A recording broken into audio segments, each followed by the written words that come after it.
Salamat sa pagpapadala mo ng mga material na ito. Alam mo, habang binabasa ko, parang may isang malaking puzzle na unti-unting nabubuo. Talaga? At ang tanong sa gitna ng puzzle na to, kung ang Diyos daw ang lumikha ng lahat, kasama ba sa lahat na yan ang mismong oras natin? Pati na rin yung espasyo. Isang tanong yan na bumabago sa lahat. Kasi kung oo ang sagot, Oo.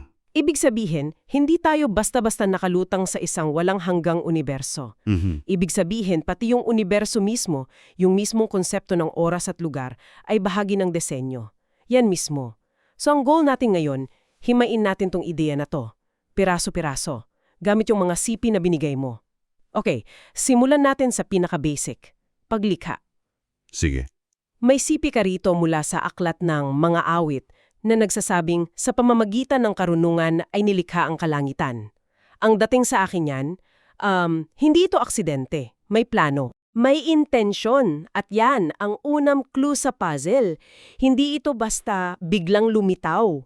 Ang paggamit ng salitang karunungan ay nagpapahiwatig ng isang maingat na pagkilos. Okay. Pero ang mas interesting dito, ayon sa paliwanag sa text, para umiral ang isang bagay na dating wala, kailangan nitong pumasok sa daloy ng panahon.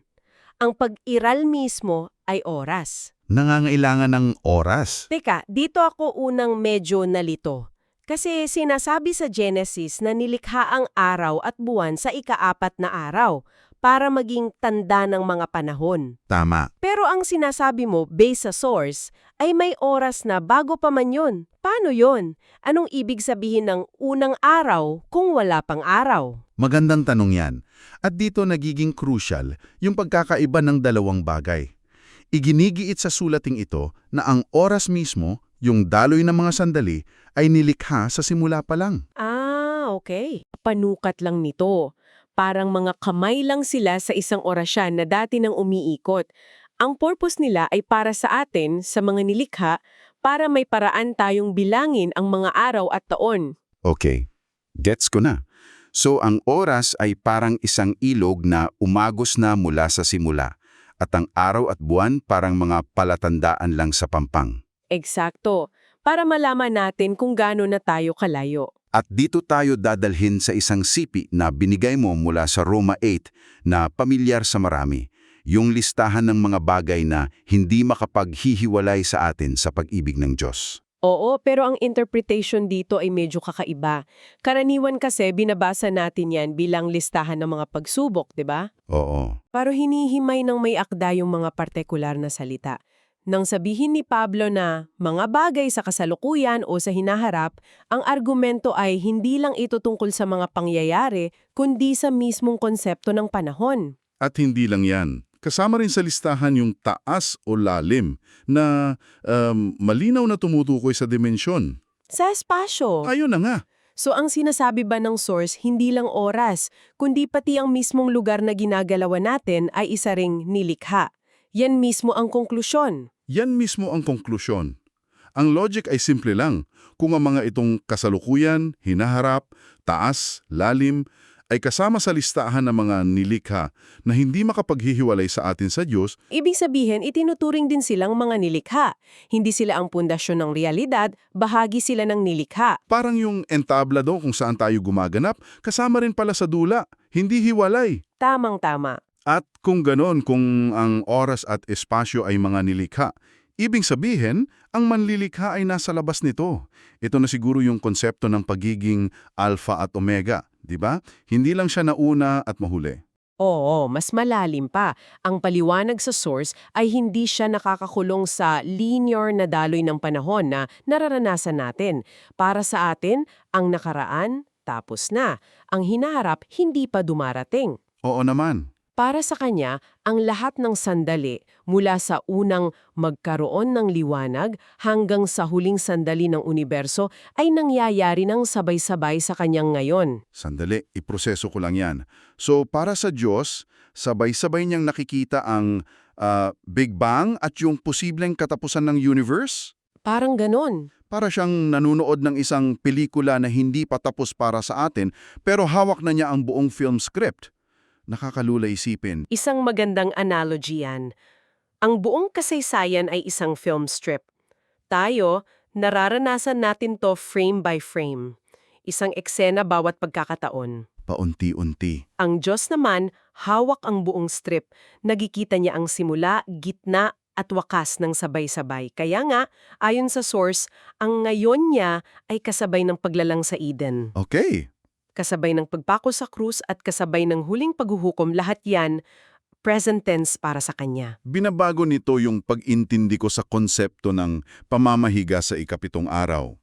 Kasi akala ko dati, pagkatapos ng 6 na araw, napagod siya, kaya nagpahinga. Akala ng marami. Pero kung sabay-sabay niyang nararanasan lahat ng araw, paano yun gumagana? Itong paliwanag sa material mo. Ang kanyang Sabbath o pamamahiga ay hindi dahil sa pagod. Ito ay isang deklarasyon ng pagiging kumpleto ng kanyang gawa. A state of completion. Eksakto. At dahil siya ay nasa lahat ng sandali ng sabay-sabay, yung estado ng pagiging kompleto na yon ay umiiral na para sa kanya kahit noong unang araw pa lang. So mula sa kanyang perspektibo, ang paglikha ay isang kumpletong obra na tapos na mula pa sa simula. Oo, tayo lang ang nakakaranas nito ng paunti-unti dahil tayo yung nakakulong sa daloy ng panahon. Okay, ito na. Kung ganyan ang sitwasyon, kung ang buong film strip ng kasaysayan ay tapos na sa paningin niya, didiretso tayo sa pinakamalaking tanong, yung elephant in the room. Free will. Free will. Kung alam na niya ang lahat ng mangyayari dahil para sa kanya ay nangyari na, paano tayo nagiging tunay na malaya sa ating mga desisyon? Dito na talaga nagiging mabigat at para sa marami kontrobersyal ang argumento sa source mo. Ang sagot na binibigay nito ay isang malinaw at walang alinlangang oo, alam na niya ang lahat. Lahat. Pati kung anong kape ang iinumin ko bukas o kung anong isusuot kong medyas, alam na niya. Ayon sa logic ng may akda, oo, bawat desisyon, bawat pag-isip, bawat bulong ng puso, alam na niya bago pa man niya likhain ang mismong panahon. Wow! At dito pumapasok ang pinakamabigat na ideya sa lahat. Para sa paliwanag sa source ay batay sa perpektong kaalaman na yon, itinakda na niya kung sino ang isisilang at sa anong sitwasyon.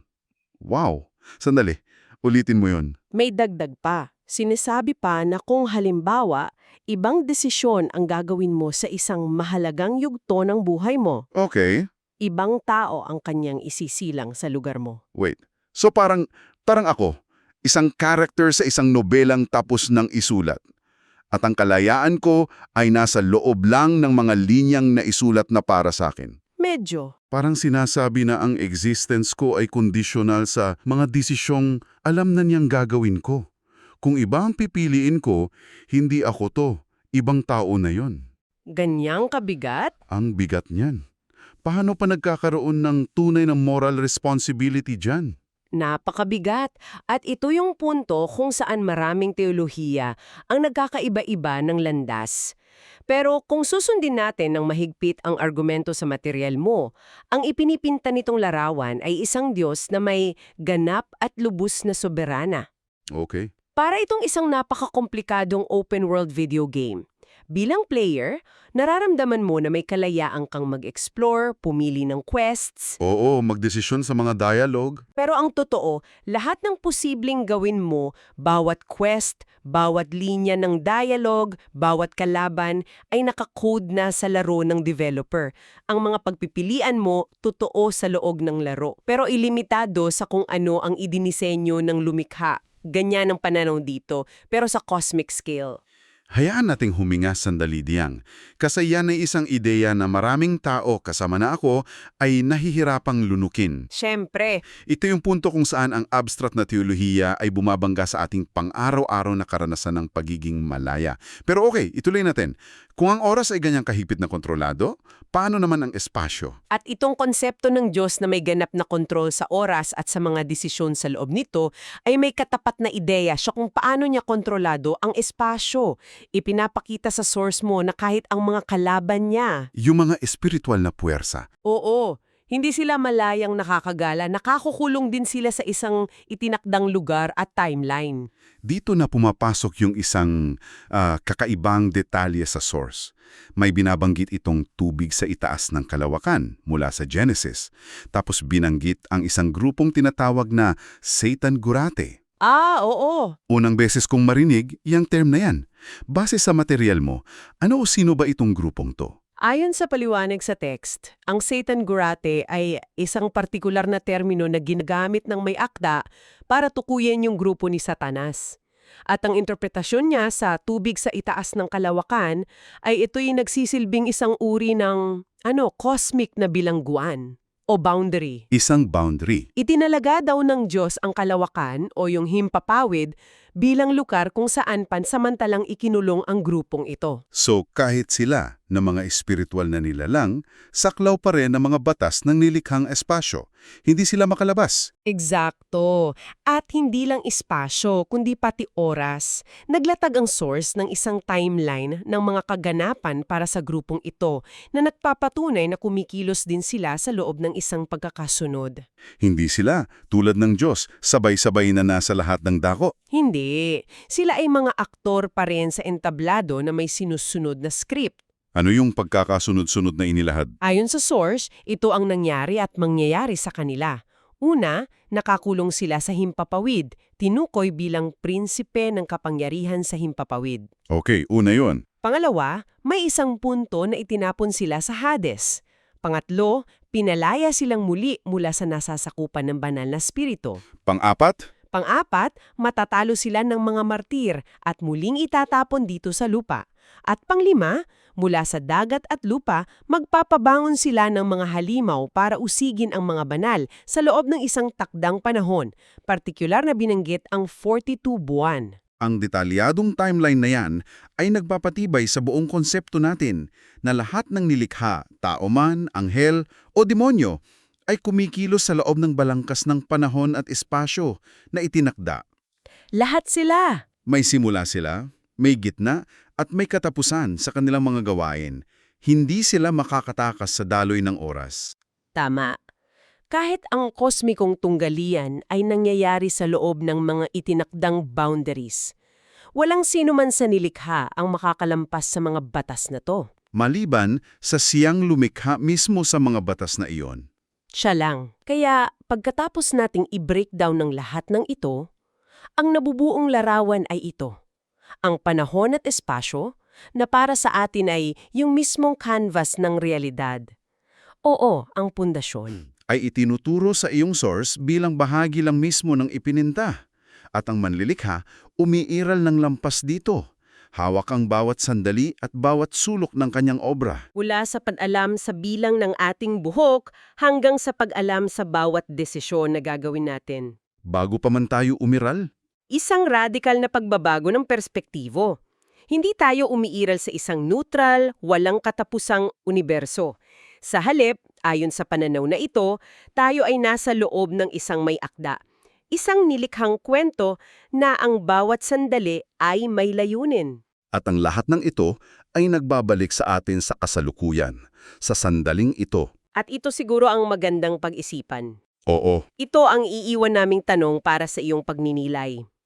Kung gaya ng iminumungkahi ng iyong source, ang buong timeline ng iyong buhay, ang bawat tagumpay, bawat pagkakamali, bawat luha, bawat tawa, ay isa ng kompletong larawan na sabay-sabay na nakikita ng Diyos sa kanyang walang hanggang nayon.